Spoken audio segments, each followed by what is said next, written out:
Welcome to the Screen Time Continuum. My name is Keelan, and this episode is on a wonderful, wonderful Sunday. We are coming to you with the movie Guns Akimbo. And I hope anyone who's heard of this, seen a trailer or anything, tune in, give us some feedback, let us know how you feel, because this will be a really interesting episode about a really movie. I'm also joined by Nick and Dejan. How you doing over there, fellas? Happy Sunday, man. Happy Sunday. Sunday fun day. Good to be back. Definitely. Let's go straight to the movie, guys. This is, I don't want to say this is an exciting or a really, I think I'm going to overuse. This is one of those episodes where I'm almost sure I'm going to overuse the word interesting. Because I don't know if I know any other adjective to name it. I mean, to utilize right now. But interesting will be probably overutilized by me. Nick, what do you think of the movie Guns Akimbo? What is your first impression? Good question. I can't tell if I like it or it's just okay. I think I lean towards liking it because it's like you said, it's interesting. The premise is interesting. It's pretty original. I like Daniel Radcliffe. I think he's a pretty good actor. The concept was pretty interesting, unique in a way. Remind me of Scott Pilgrim a lot. That definitely gave me that sort of vibe with a little bit more, I don't know. There's a little bit more brutality, obviously, but there was definitely that video game vibe. So off the bat, first impressions, I think it was pretty good. It was again interesting and unique concept. I think that there could have been some things that would have made it better, but we can get into that later on. Definitely. What about you, Dejan?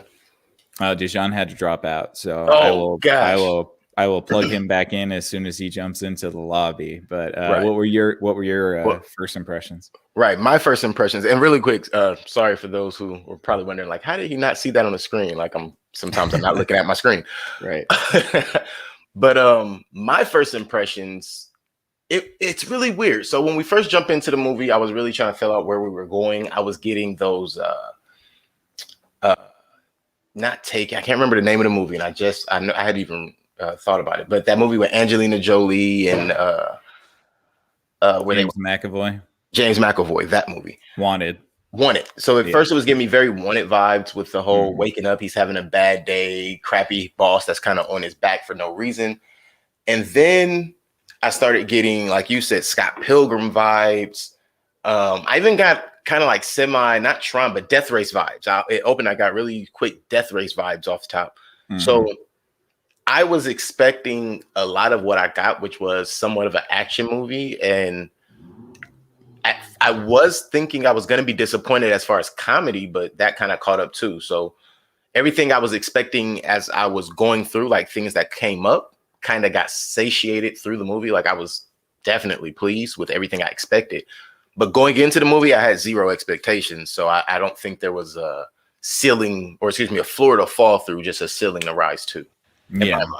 Yeah, I think I would agree with that. I didn't have any expectations. I really didn't know, aside from Harry Potter having guns for hands, I didn't know what was going on in the movie. So yeah, there were no expectations that it didn't meet for me. I just think that as I said, I'll get into it a little bit later, there are some things that I think would have made it a little bit better. But yeah, Dejan, we didn't get your first impressions, so sorry about that. You're good. Something cut out and just brought me back. No worries. Fucking Bermuda Triangle or some shit. This movie is crazy. I mean, this was interesting for me because when I first seen the trailer, I was just like, man, what the fuck is this? And excuse my language, but I think this movie, okay. this movie, it craves that type of language. And yeah, I was just flabbergasted. I was like, whoa. I was like, okay. All right, Daniel Radcliffe, you went to playing a fucking weird dude in an indie movie that got critically acclaimed. I'm trying to remember that movie name, Swiss Army Man. Yeah. And I was just like, okay, bro. I'm liking it. you doing like almost 10 years plus of Harry Potter, and you're just like, this killing it. I'm like, I gotta check this out. And once I finally seen it, I was like, man, it's like bits and pieces of like, how would you say it? The Purge mixed with what's this other movie that was like right off the like tip of my tongue? I totally forgot. Say One It, because I said it. Say One It. No, Scott Pilgrim. We said that one. Come on, Scott Pilgrim. Stylistically, it can probably play with some Scott Pilgrim-ish type stylistically from like camera angles and just how it was shot. Music was phenomenal in this movie. Let's see. I totally forgot the other movie, but it'll probably come back to me as we continue talking. But this was a pleasant turn your brain off popcorn flick that I sincerely watched twice. Twice. Nice. So, very nice. So I guess since you watched it twice, seems like Nick enjoyed it. I definitely enjoyed it. Like I said, I'm going to overuse the word interesting, but can we all agree that when the shit goes down, you better be ready? Yeah. The music style, the music choices were definitely good. They were on point. I definitely have to give props to whoever had to secure the rights to all of those songs, because that couldn't have been cheap. Oh yeah. I'm sure that was a good portion of the budget. Yeah. Now, again, for those who are trying to remember or maybe missed which movie we're covering tonight, we are covering the Guns Akimbo movie. 2019 it came out. It is directed by Jason Lee Howden. I'm not exactly sure. I'm going to go with Howden. And the main two stars, the main two people we'll be following, or that we do follow, as you figured out, is Daniel Radcliffe and another actor or actress, depending on who you are and how you speak, named Samara Weaving. I was a little impressed by Samara Weaving and her talent, her ability on the screen. It made me wonder what else she was in. I haven't seen, actually, I found out I did see one other movie she was in. I'm not sure of you guys. The Monster Trucks movie. I saw that maybe once and I realized she was in that. But she was in a few other things that I don't even know when or where they come out at. So I couldn't have seen them yet. What did you guys think of her in this movie? I thought she was interesting. I thought that character was interesting. The Very thing Harley is, Quinn. Yeah, a little bit better, less annoying in my opinion. She seemed a little bit more like, there's another show. There's a show called Killing Eve, and it's with Sandra Oh, and then there's that female assassin in it, and she reminded me a lot of her for some reason, just like the nonchalant killing, not really bothered by anything. Right. So I definitely enjoyed her as a character. I was hoping, you know what I was hoping for? I was hoping for more video game motifs. Like they tried to kind of play with that video game style. I would have liked it. I would have liked to seen it as like a tower game where Daniel Radcliffe had to get to the top of the tower, which basically is where he ends up anyways. Right. And, each floor is a different boss that he has to come over. And I actually would have probably liked it better if Nyx and him were competing to make it to the top of the tower for some reason, instead of having her be the person that she's trying to kill for a little bit. But then obviously they ultimately team up together. Right. I think I would have liked that a little bit better, but yeah, overall she did a great job. She was interesting. She was a compelling character, probably not as fleshed out as one would expect to be. But then again, This movie is only an hour and a half long, so you can't flesh out a whole lot in an hour and a half. Yeah. What about you, Dejan? How did you feel about Samara Weaving? Honestly, this was the first movie I've actually seen her in, which was it was fun. I mean, which gives me not to really have any expectations on her as an actress. So everything about this movie was refreshing, to tell you the truth. Or if not refreshing, just I've been missing watching something like this for a while. And I mean, it's just one of those things like you jump into something like John Wick for the first time. That's how I felt watching this movie. Just with all just the corny dialogue and just the craziness. I thought it was a great matchup, especially with her just being there. So if I see some other stuff with her, I'll see. Because, I mean, if she's playing that same role for most movies, we'll see. Depending on how it's executed. So, yeah. Mm-hmm. Yeah, I think it'll be interesting as well. Because that does seem like when I look through her catalog, like she has at least 2 or 3 movies where she plays a similar character somewhat, or the plot somewhat revolves around an excess of guns and violence. So we'll see. So yeah, as we start the movie, we jump straight into that death race scene, and the concept is introduced as schism is the virus. Schism is the virus. That initially for me, that's when I kind of jumped into, like I said, that death race moment. That's when I really thought that for sure this wasn't going to be too serious of a movie, something I didn't have to, like Dejan said, use my brain too hard on. All I had to really do is sit back, enjoy, and find the fine points of, what stood out in a positive way and or what I would have liked to see more of. Yeah, this movie wouldn't have worked if they were trying to take it seriously. I think that's really true. Like the fact that I heard Daniel Radcliffe narrate within the first 10 seconds, I was like, okay, I know what this movie is going to be like. And now I can kind of settle in, because honestly, we didn't know what it was going to be like. I had no clue except for seeing the trailer or maybe like a picture once. But like, I didn't know if it was going to be too serious or whatever. And, kind of hearing him be the narrator of the story reminded me, okay, good. We're not taking this too seriously. We're going to be having a little bit of fun with all this gratuitous violence. So. Right. Yeah. I was going to say what was cool about it, even though we didn't take it seriously, or it gives you that whole vibe not to take it seriously, those points where you would think in those movies, like going back to when we did Army of the Dead, it was just like, well, we know this movie was not really supposed to be taken seriously, but it's just like, it was a shit that didn't make sense. Right. And surprisingly, with this movie, I've noticed the things that you would think that wouldn't make sense or they would try to address, they actually did. Mm-hmm. So I was like, actually, wow. Yeah, which is that's a great reminder for storytellers, right? Sometimes if you have a flaw or a plot hole, if you have the characters acknowledge it and break the fourth wall a little bit about it, then people are pretty forgiving about that. And yeah, no, I didn't necessarily look at this through a very critical lens, so I wasn't looking for any inconsistencies. Again, this is an 1.5-hour movie, so they were able to tell a really quick story in very rapid succession. So there's not a lot of time for you to think about like, oh, does that make sense? Does this make sense?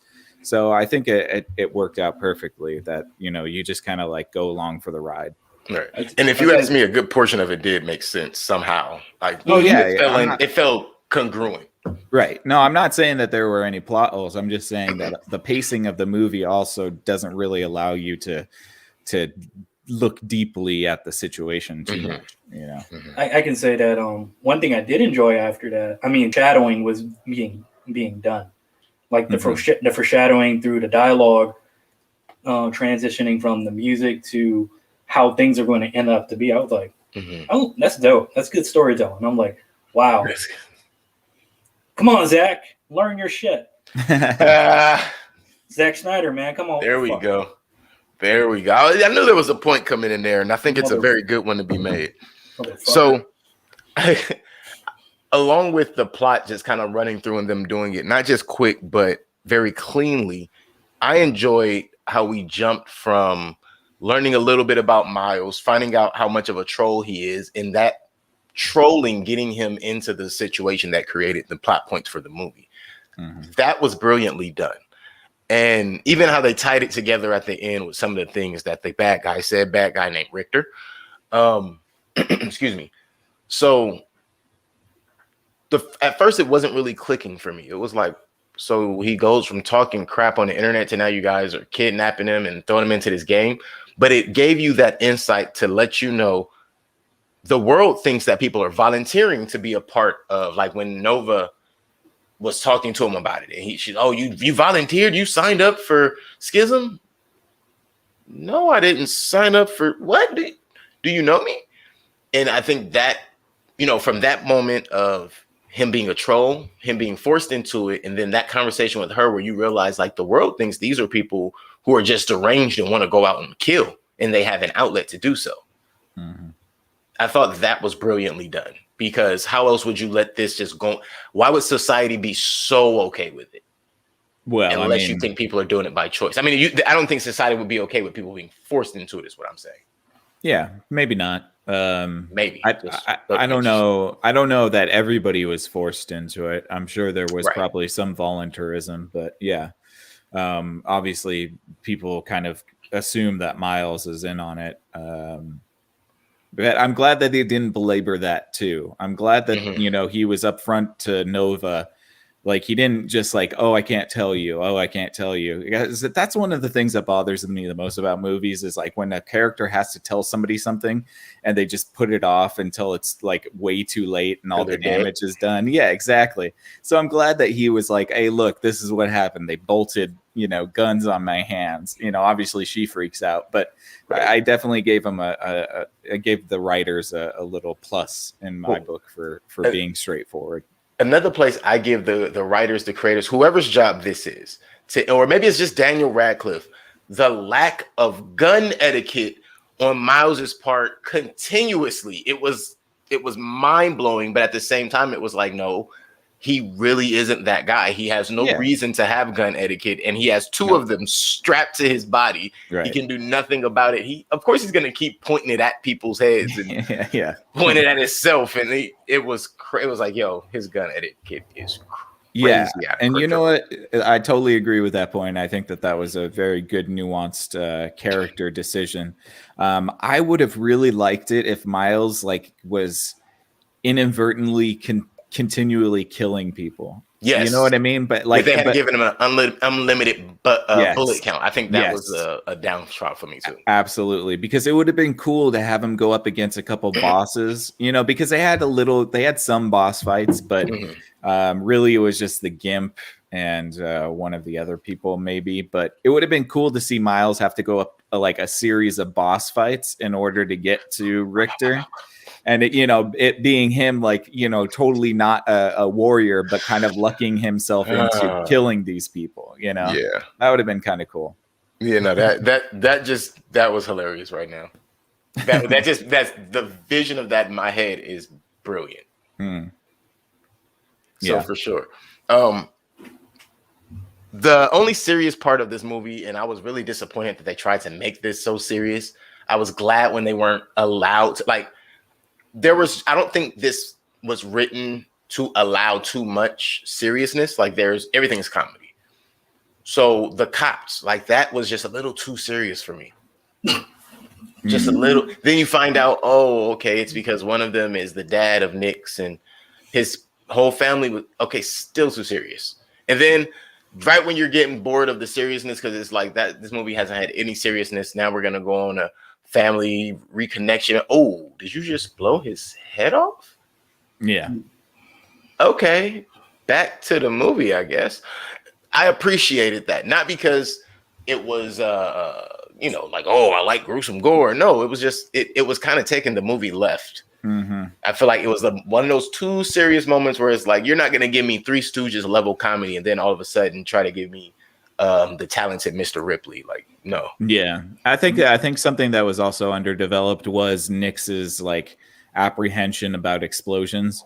We understand that, she's apprehensive because Richter blew up her family in a car at some point, but it's I don't think she even needed that as a character plot. You know what I mean? It never reoccurred either. It didn't. I mean, she blows herself up with C4, but she could have done that anyways without it being this thing she has to overcome. It doesn't seem like she was really having to overcome much else anyway. C4, she didn't see the fire. She was like, I didn't see it. I'm just gonna be the fire. And she was on coke. She was just like, fuck it. No, I think that was glass. Yeah, that was meth or something. Mm-hmm.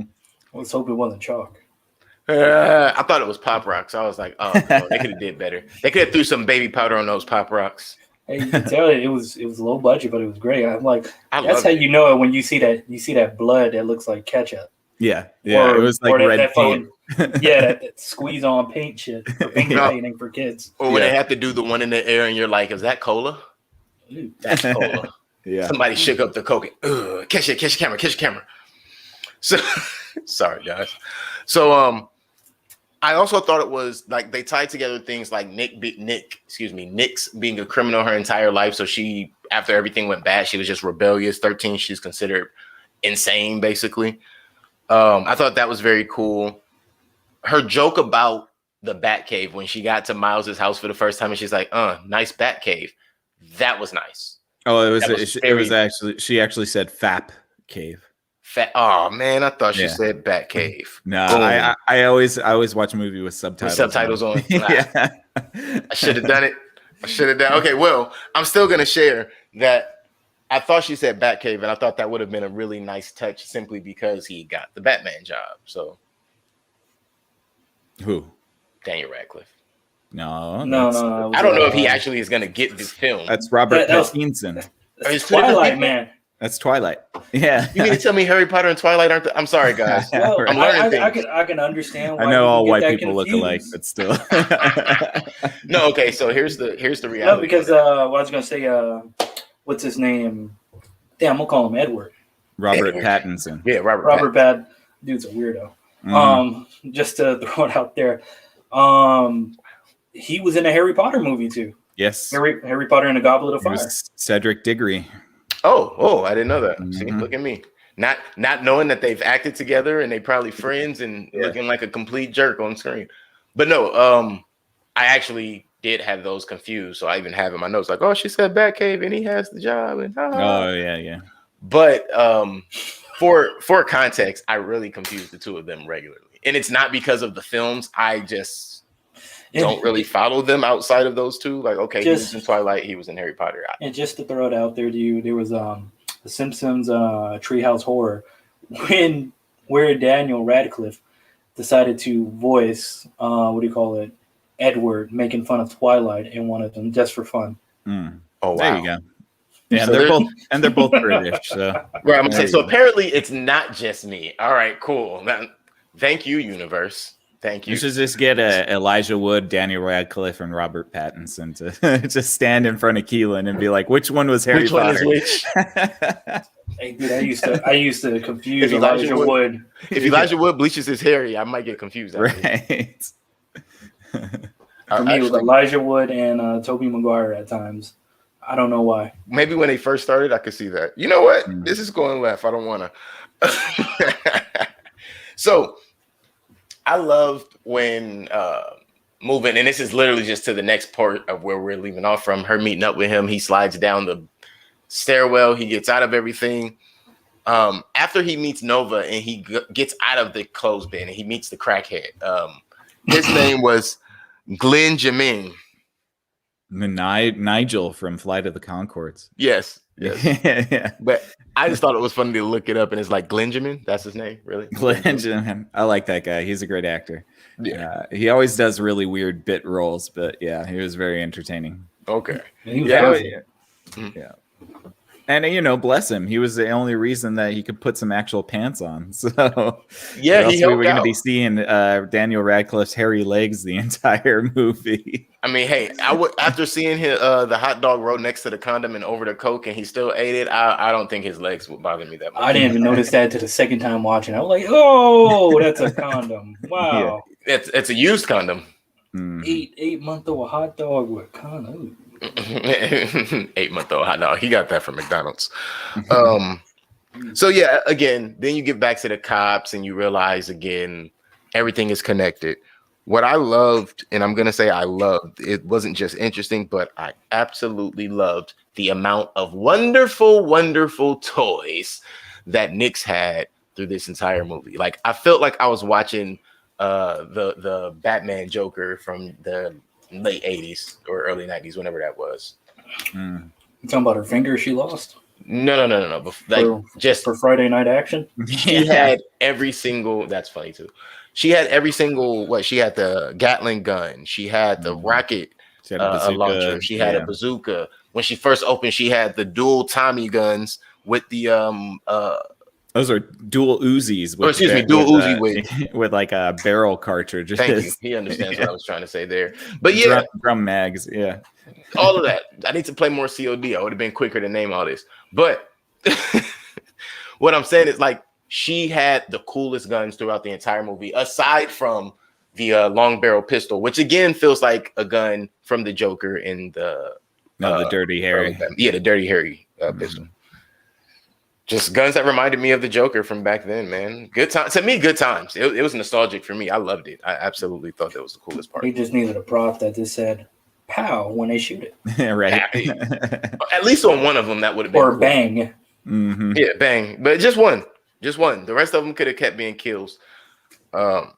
See, and that's where I would have really liked it to go. I would have really liked it. Like, you could have had Daniel Radcliffe be thrown into the Schism sort of tournament. And then it's like you get points for every person you kill. And it's like him and Nyx are competing for the title of whatever. That would have been really good. Because then you could have had him killing people with like little point scores going off every time he did that. Just to add to the video game thing, because I knew they would have got some refills, some reloads right at some point. Yeah, exactly. But yeah, no, I definitely liked it. I think I would have been okay with them being a little bit more thick with the video game sort of lore. Just like the video game sort of motif. Mm-hmm. Have it a little bit more like that. That would have been cool. For sure. Maybe Guns Akimbo 2. There should definitely be a Guns Akimbo 2. No, you know what? Based on the ending, there will be a Guns Akimbo 2. Maybe. No? You don't want it, or you don't think it's going to happen? Which one? I just left the stage. Yeah. Just I'm back. Dematerialized. For me, damn, dude. I mean, I think these are one of these movies where I think a one and done, because I don't know. I feel like where you're gonna go with a part 2, depending on who your supporting cast is gonna be. That's about it. I wouldn't want it to go like a John Wick, because honestly, I love John Wick 1. I thought John Wick 2 was cool. 3 was like, all right, you guys gonna have another one now? Right. I'm like, come on, you're dragging this shit. Sounds like another series of movies that I talk about regularly. That should just be a TV show at this point. The one that just had a 9th installment? Oh, that one? Probably. it likely had a 9th installment, yeah. Just give me a Hobbs and Shaw too, and I'll be happy. Hobbs and Shaw too. Yes. Better than F9. Jesus. It might be better than F9. I stopped after the one with Paul Walker death. How many more of them do you need? Honestly. I thought that's when we all stopped, incling them in the studios. But no. Vin Diesel said nope. And they're not even bad movies. That's the bad. It's the only job he'll ever get again, so he has to make sure he keeps going. You don't think he'll be in Triple X number 4? Well, Triple X for sure. Groot, but he gets like residuals and percentages of Fast 9 or Fast and the Furious. So like that's why he wants to keep him going, because I think he owns like a percentage of the franchise. And that would make sense to me then. Yeah. I'd make a 12th and 15th one too. Ernest goes fast. Let's do it. Yeah, exactly. Let's start having the mashups. Honestly, if they was to do a part 2, I would like to see an animation with some funky shit and just have them come back to voice it. But I don't know. A part 2 might be okay. I don't know if it'll be like better than the first one, but that's just me saying. Yeah. Okay. Yeah, no, I mean, I would definitely watch. I'm gonna watch this one again. I'm sure of it. Second one I would watch, but I'm with you guys. I would like it to be a little different, maybe an animation. Maybe a Succession type of a story, more so than like you're saying, a John Wick continuation, or maybe from the aspect of what was going on. How long has this been going on? Like the origin of Schism, right? Just follow Schism. Yeah, that's all they would have to do, because it's becoming international. So you don't even really need to have Daniel Radcliffe. You could tell a totally new story with Schism as like the engine behind the story. Guns Akimbo Australia, Guns Akimbo New Zealand, We'll see. I don't know. And it's a possibility it might not happen, because this movie legitimately came out in 2019. Yeah. And when I was so surprised, because literally just months after that, it was like boom, I seen it right on Amazon Prime, and I was just like, God damn. Yeah. So I was like, all right. So it didn't do as well as it possibly should have. But hey, you know how these things work. Boom, they might get a Boondock Saint type kind of treatment or some shit. That is an interesting. Yeah, never thought about it that way. Let's see. It made. Whoa. Oh, what? Damn. Yeah. Its numbers were not that good. Holy moly. I saw that too. The budget was $15 million and it made $1 million. Yep. Oh, dang. I will support and buy it on Blu-ray. Let me explain. So I didn't think we were going to talk about the numbers on this one. And when I saw that, I saw that after watching the movie, and I was like, oh, that was a pretty decent movie. And technically, guys, here it didn't come out until 2020. So it came out a month before the shutdown. Right? Oh, wait. Because the shutdown was March 2020, right? Guns Akimbo.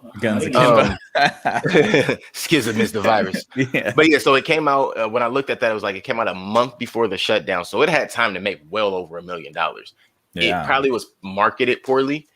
I remember I remember when it was advertised, but it was probably limited release. I had no interest. Maybe, but I had no interest. It's a $15 million budget. They probably couldn't distribute in a large amount of theaters anyways. Dude, that 10 million or that 13 million probably all went to Daniel Radcliffe. Yeah, seriously. He's at least made 6 of that 15. Nah. He strikes me as the type of dude that's already made so much money. He probably makes these movies for free or for very little money. Honestly, or a percentage. Yeah, most of these guys do. No, Brad Pitt does that shit. Well, Tom Cruise too for Mission Impossible and all that stuff. He definitely takes a percentage. But yeah, I mean, dude, Radcliffe's got more money than his grandkids will ever know what to do with, and I'm sure he seems to like doing these little indie art house movies. So I'm sure he didn't take a whole lot of the budget. I'd be surprised if he even took like a couple million. Just let me narrate it. Yeah. You think he took $500K and walked? I think it's quite possible he took maybe sub 1 million, just because he doesn't need the money. He just likes to act. He's one of those guys that just likes to act. So, I mean, he was doing Broadway for 5-10 years, and only doing little indie movies.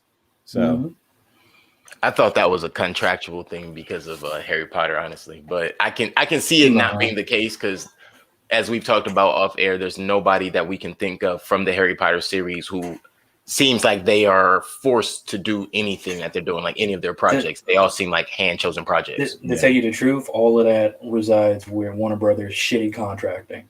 Warner Brothers is dirt shit on trying to get their actors and actresses to stay. They could basically get up and walk. Like Johnny Depp is like, fuck y'all. You guys are on your own for this Harry Potter bullshit series. Right. I didn't like the last movie, Goodbye. And people walk and go. Oh, you're on mute. Oh yeah, no, I was aware. Sorry. Yeah, no, I would venture to guess that he probably didn't take too much of the money for this movie. But I mean, it is kind of a bummer it didn't make a whole lot, which is surprising because it is a sleeper. I can definitely see this being like a cult classic, and maybe that's kind of the trajectory it's on now because most cult classics don't make a lot of money in the box office. They make in after sales. So yeah, I mean, I'm sure people are still trying to buy this or. No, yeah. A perfect example of that is Scarface. Yeah. Scarface. Scarface. Scott Scarface did about $1 million in box office its first year. Oof. And it goes down as one of the greatest films. just wait for the remake. Remake here in Venice Beach. Can we have Al Pacino just young down like they did in The Irishman? Wow, you don't want a young man out here doing it? No. I want old hoo-ah Al Pacino to be. No, you know what? Don't even young him down. Just keep him the age he is and let him be Scarface. I want to see old Al Pacino, sawing somebody in half with the chainsaw. He's gonna be creeping up on people, giving them the willies. Yeah. Sounds good. All right, so it seems like we all really enjoyed this movie. I caught a couple of things that made it interesting to me, and I wanted to ask you guys. So it seems like we would all watch a part 2, yeah?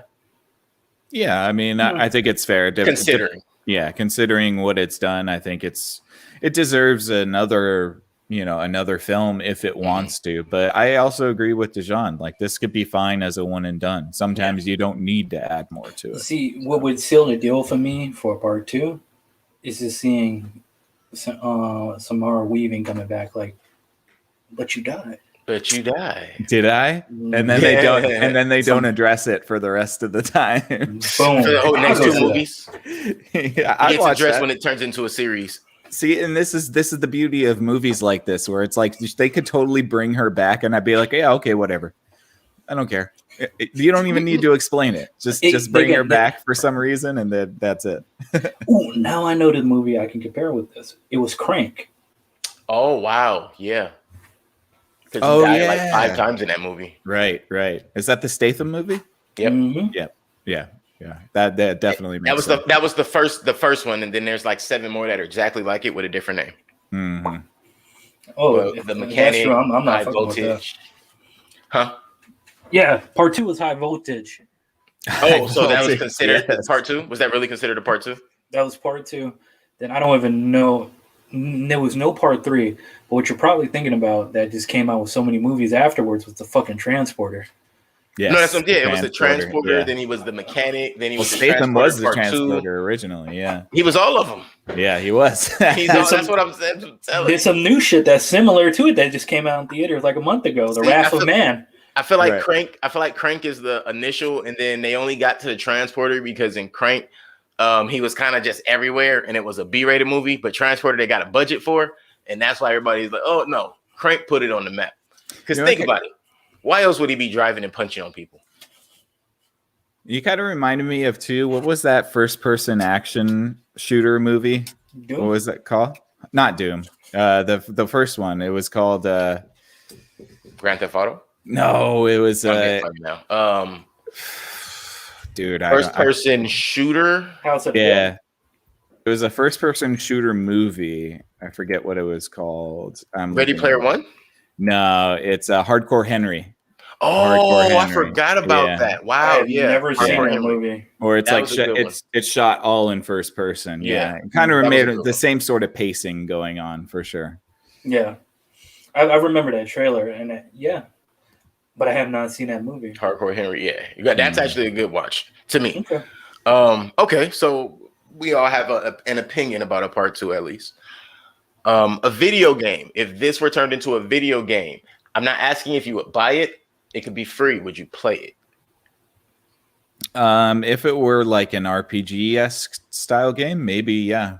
I don't know how you would integrate the type of, like the storyline with just a regular first-person shooter. I guess it would be kind of cool if it was like a survivor shooter, like that's what I was thinking. Yeah, where it's like a kind of post-apocalyptic. You got to scrounge for bullets and stuff, and you can't change out your weapons. It's just 2 guns. I would even see this as a really cool 2D game, even in 2021. If it was a video game, the best game I would take from it, and it's this game that would really serve it if this was to become a video game. Mm-hmm. I don't know if you guys heard of it. It's an indie game. If you guys got Game Pass, it's there for you guys to ever play. It's called My Friend Pedro. I've heard of it, but I've never played it. And it's literally the side-scrolling game of this dude wearing this gas mask, and he's dual wielding, and it goes like in slow motion, and you're just capping on people and drug dealers. Check out that game. I mean, My Friend Pedro. I can do something, but I don't know if it'll screw up the stream or whatever. I would just play the gameplay right behind me. Oh yeah. But, yeah, that kind of reminds me a little bit of. You guys remember that game, Beautiful Joe? Yes. Beautiful, yes. Yeah. Give me an HD remaster to that. Oh, yeah, Oh, man, seriously. yeah. That was a Stop dope fucking game. around. Put your TV on classic mode, on dynamic mode, and just go for it. Yeah, totally. Who cares about latency? Right. Who cares? We don't need it. But yeah. Anything Okay. else, man? So- Dijon dropped out again, so I'll bring No him back worries, in. no worries. So we all would definitely play the game. Of course, we all have an opinion of how we would like the game to be. And before we get to the ratings, something that actually happened in the movie at the end, Nova, his ex-girlfriend, or I guess now this would be his girlfriend. Does she know he's alive? How does this work? I don't know. They didn't explain that. But would you read the comic book? Because Nova made a Guns Akimbo comic book of Miles. I think it will be interesting, even knowing the story already, just to see the illustration and stuff. Because, you know, the whole box by box thing, reading comics, I don't know what it is about that, but it's so appeasing. Yeah, I mean, I think they could expand it out. They could expand the story out longer if they wanted to do a comic series for sure. Mhm. I don't know what the Nova thing was about, to be honest, because it's like he made it very clear that they didn't end up together. So he got shot 3 times for her, which is cool. yeah, I totally agree. Like, I didn't need that stupid happy ending stuff. He said at the beginning, this isn't one of those movies where the guy gets the girl. Exactly. I just thought it was also kind of shitty that he was like bleeding out and she was just kind of like, meh. No. Yeah. Traumatized. Don't come near. Yeah. I'm traumatized. You just saved my life. And now... I mean, she knew he was out of bullets. That's why he stopped shooting. I mean, I don't understand. Right. That was funny. My wife was watching that point. She's like, what is she going to start trying to do something? Right, exactly. She did something. She played the damsel in distress. Yeah. She's gonna find out she set it all up. Watch. I'm telling. I expected her to be Nyx. At first, you know what I thought it was her. Yeah, at first, but they had that whole Super Mario Brothers fucking metaphor going on with her being Princess Peach. Yeah, and Richter being Bowser. Yeah, definitely. He actually did look like a fucking real life Goomba from the movie. He did from the movies, yes, yeah, from the live, like rocking back and forth and shit. Yeah, that probably was intentional. Oh yeah, I'm sure. I'm sure. Yes, we definitely do. Is it online? I gotta find that movie. If we have it for free, we'll be watching it next. But we'll see. If we don't, somebody's gonna pay for it and then share their screen. Right. We're gonna watch it with the public. Everybody's gonna see it with us. We got 48 hours to watch it. We'll get our YouTube page taken down. I tried, guys. I tried. Yeah.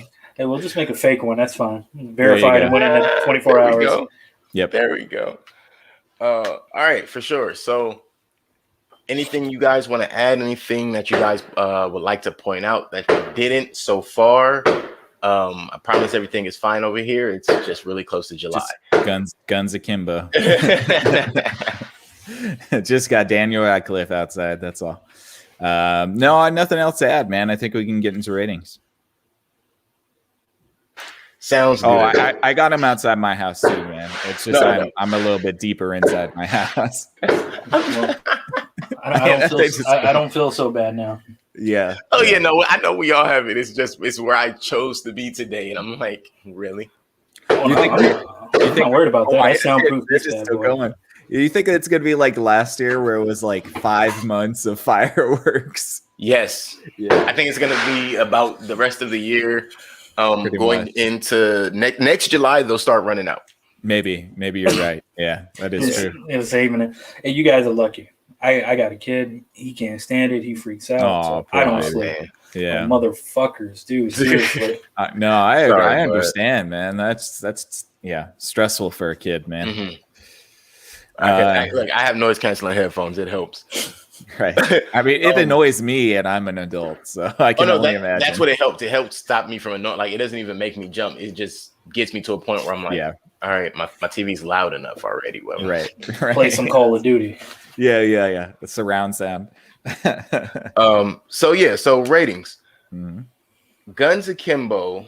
Let's call it Guns Akimbo Part 1. We're not confirmed. We have no clue if there's going to be a Part 2, but I am going to call it Guns Akimbo Part 1. What is your rating, Dijon? I would love to get yours first this time.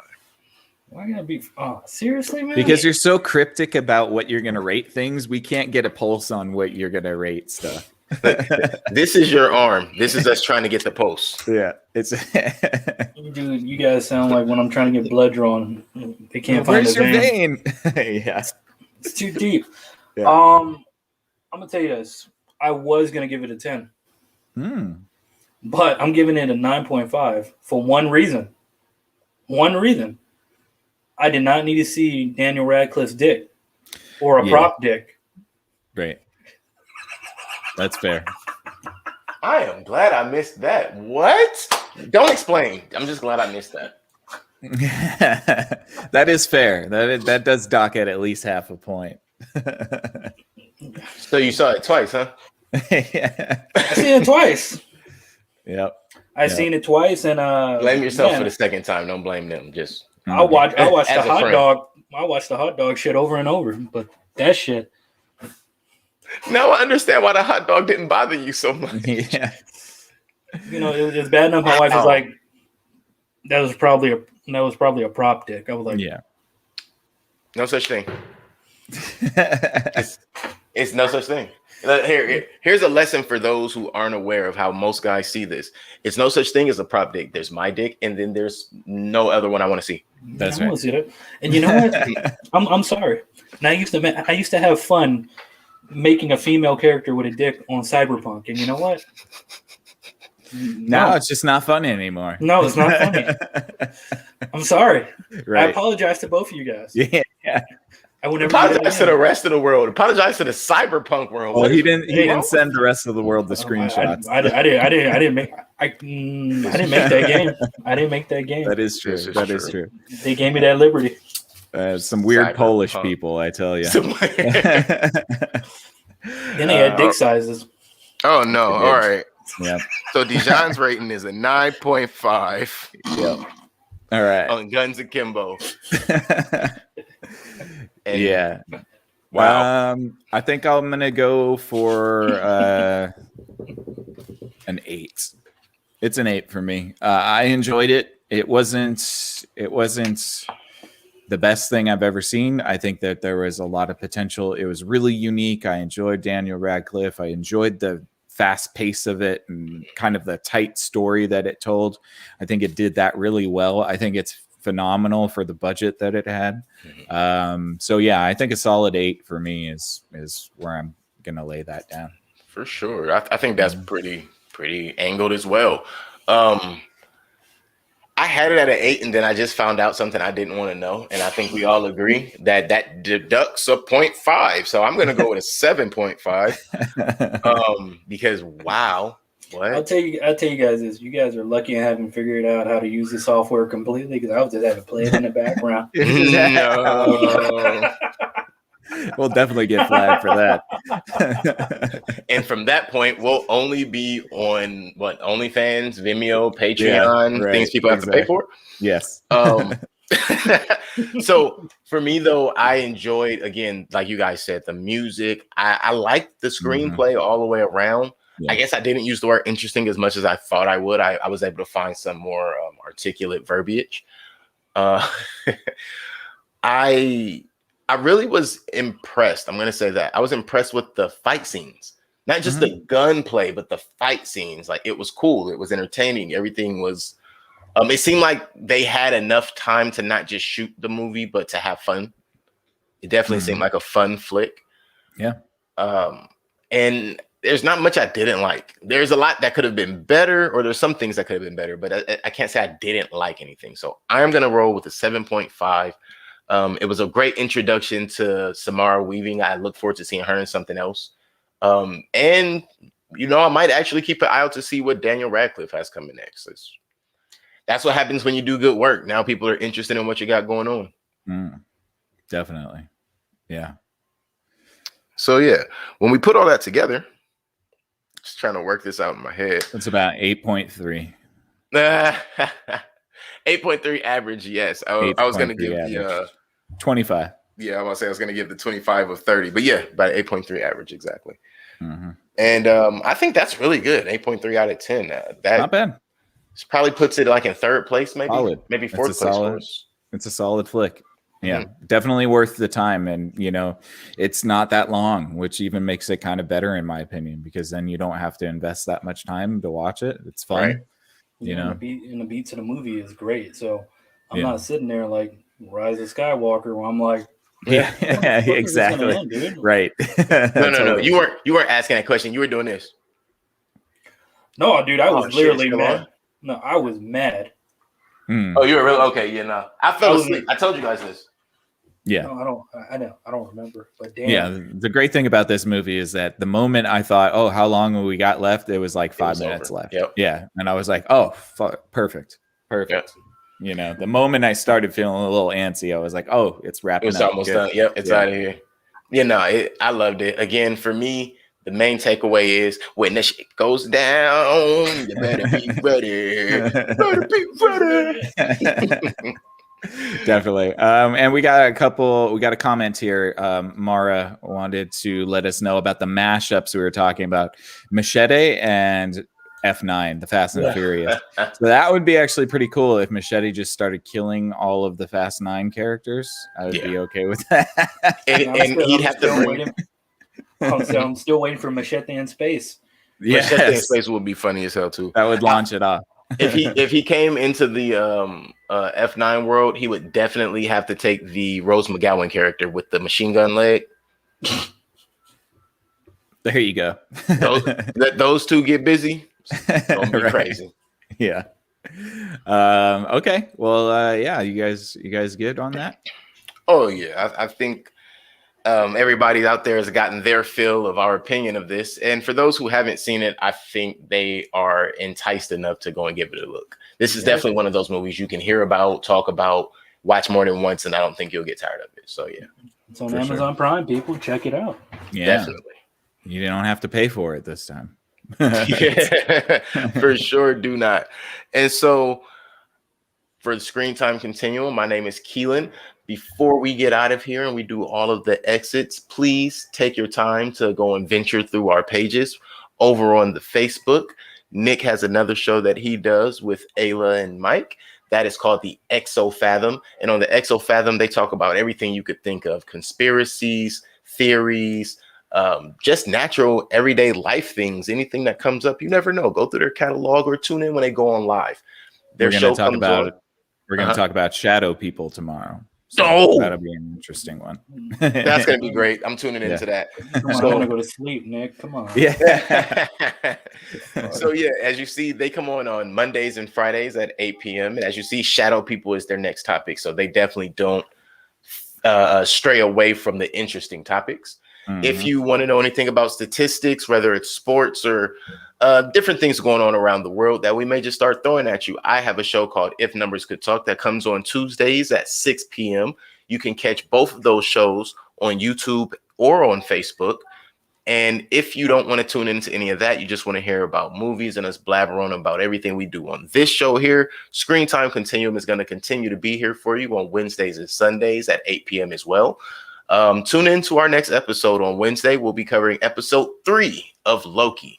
If you have not caught up for episode 1 and 2, we're still going to spoil episode 3 for you. So you might want to do your work. What was that, Deshaun?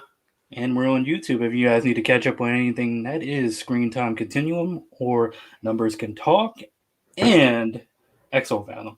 And if you guys don't mind, I think sometime this week I might be starting off my own streaming just for gaming. Oh, yeah. Nice. Good. Glad to hear it. So that's called Strawberries and Coffee.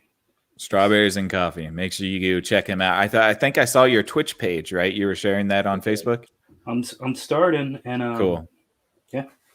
That's going to be great. That's gonna be cool. Let us know what days those are so that way we can promote them too. Mm-hmm. I got to talk to my co-host, which is of course my 2-year-old son. Awesome. That's gonna be so cool. I'm sure he's got a busy schedule, so the boss got to know his time and where it's gonna be. So let him know soon. That's gonna be awesome. Looking forward to that. Yes, indeed, guys. So thanks again, everyone, for tuning in. Looking forward for our future shows and looking forward to seeing you guys tune in, comment, and or just pass it along to your friends. Again, for the Screen Time Continuum, my name is Keelan. I'm Nick. And I'm the Mustard. Thanks a lot, guys. We appreciate it.